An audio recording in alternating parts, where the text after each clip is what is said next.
You, John Fitzgerald Kennedy, do solemnly swear. I, John Fitzgerald Kennedy, do solemnly swear. That you will faithfully execute the office of President of the United States. That I will faithfully execute the office of President of the United States. And will, to the best of your ability. And will, to the best of my ability. Preserve, protect, and defend the Constitution of the United States. Preserve, protect, and defend the Constitution of the United States. So help you God. So help me God.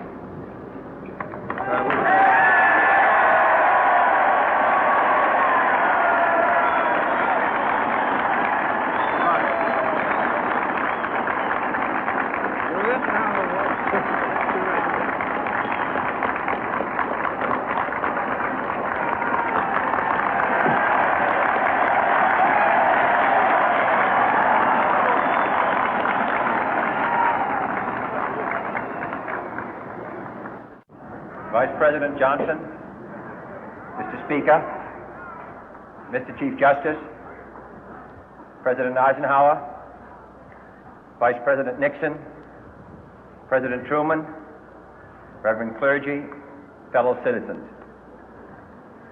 We observe today not a victory of party, but a celebration of freedom, symbolizing an end as well as a beginning, signifying renewal as well as change. For I have sworn before you and Almighty God the same solemn oath our forebears prescribed nearly a century and 3/4 ago. The world is very different now, for man holds in his mortal hands the power to abolish all forms of human poverty and all forms of human life. And yet the same revolutionary beliefs for which our forebears fought are still at issue around the globe. The belief that the rights of man come not from the generosity of the state, but from the hand of God. We dare not forget today that we are the heirs of that first revolution. Let the word go forth from this time and place to friend and foe alike that the torch has been passed to a new generation of Americans born in this century, tempered by war, disciplined by a hard and bitter peace, proud of our ancient heritage, and unwilling to witness or permit the slow undoing of those human rights to which this nation has always been committed and to which we are committed today at home and around the world.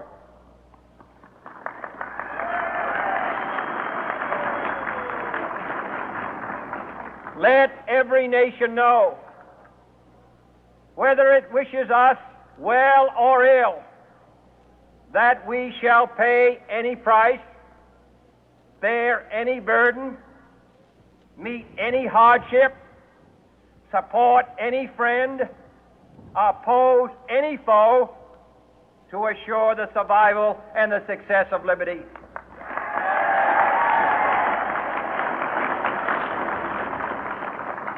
This much we pledge and more.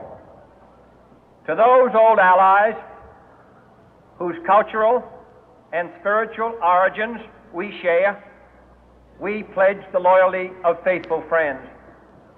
United, there is little we cannot do in a host of cooperative ventures. Divided, there is little we can do, for we dare not meet a powerful challenge at odds and split asunder. To those new states whom we welcome to the ranks of the free, we pledge our word that one form of colonial control shall not have passed away, merely to be replaced by a far more iron tyranny. We shall not always expect to find them supporting our view, but we shall always hope to find them strongly supporting their own freedom, and to remember that in the past, those who foolishly sought power by riding the back of the tiger ended up inside.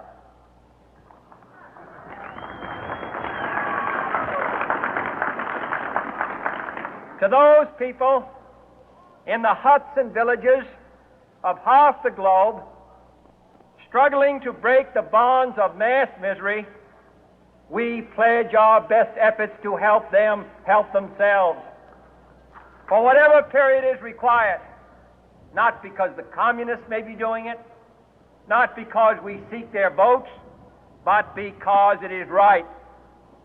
If a free society cannot help the many who are poor, it cannot save the few who are rich.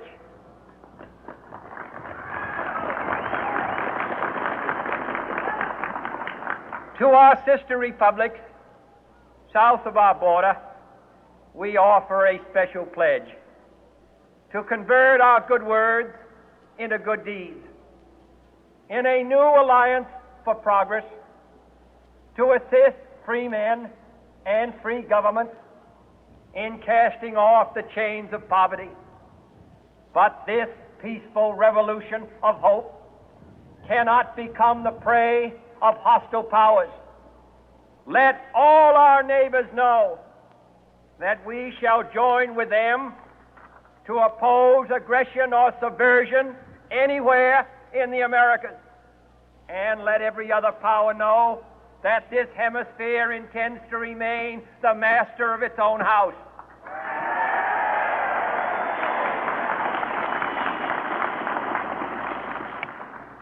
To that World Assembly of Sovereign States, the United Nations, our last best hope, in an age where the instruments of war have far outpaced the instruments of peace, we renew our pledge of support to prevent it from becoming merely a forum for invective, to strengthen its shield of the new and the weak, and to enlarge the area in which its writ may run.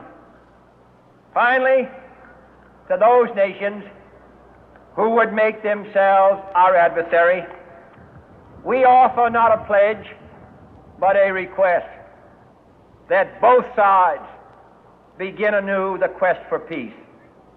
Before the dark powers of destruction, unleashed by science, engulf all humanity in planned or accidental self-destruction, we dare not tempt them with weakness, for only when our arms are sufficient beyond doubt can we be certain beyond doubt that they will never be employed.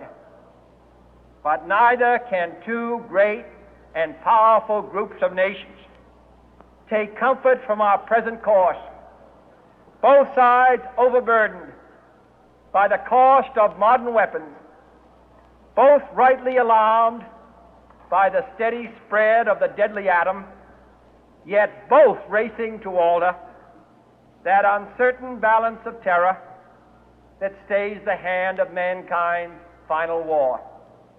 So let us begin anew, remembering on both sides that civility is not a sign of weakness, and sincerity is always subject to proof.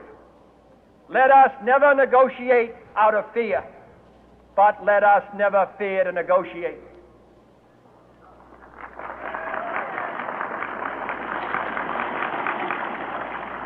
Let both sides explore what problems unite us, instead of belaboring those problems which divide us. Let both sides, for the first time, formulate serious and precise proposals for the inspection and control of arms, and bring the absolute power to destroy other nations under the absolute control of all nations.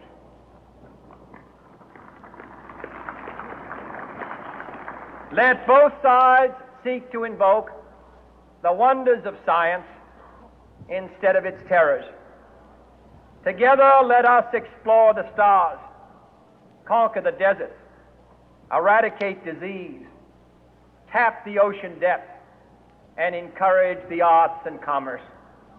Let both sides unite to heed in all corners of the earth the command of Isaiah to undo the heavy burden and let the oppressed go free.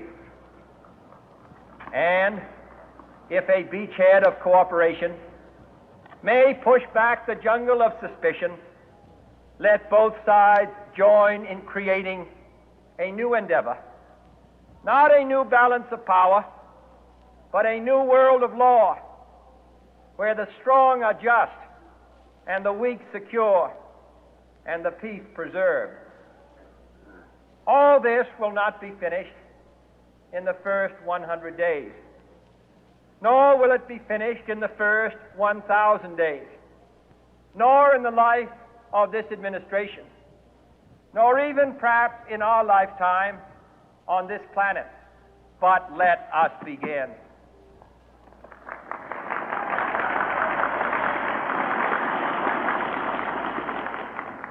In your hands, my fellow citizens, more than mine, will rest the final success or failure of our course. Since this country was founded, each generation of Americans has been summoned to give testimony to its national loyalty. The graves of young Americans who answered the call to service surround the globe.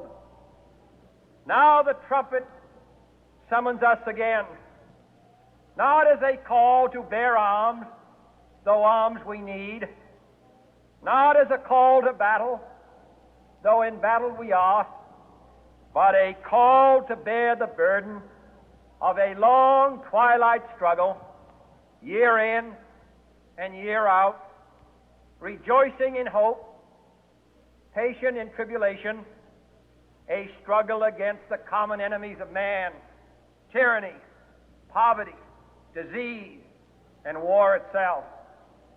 Can we forge against these enemies a grand and global alliance, north and south, east and west, that can assure a more fruitful life for all mankind? Will you join in that historic effort?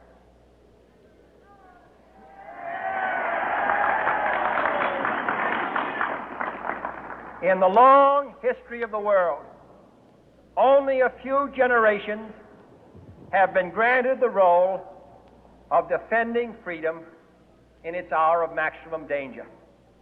I do not shrink from this responsibility. I welcome it.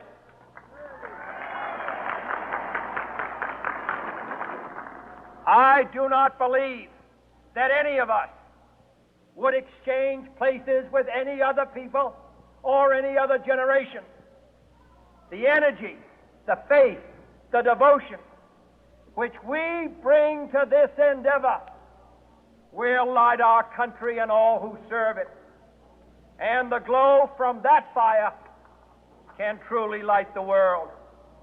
And so, my fellow Americans, ask not what your country can do for you, ask what you can do for your country.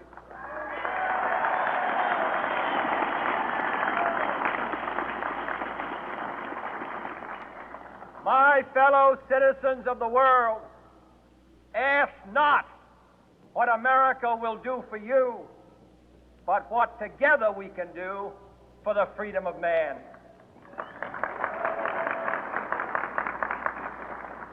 Finally, whether you are citizens of America or citizens of the world, ask of us here the same high standards of strength and sacrifice which we ask of you.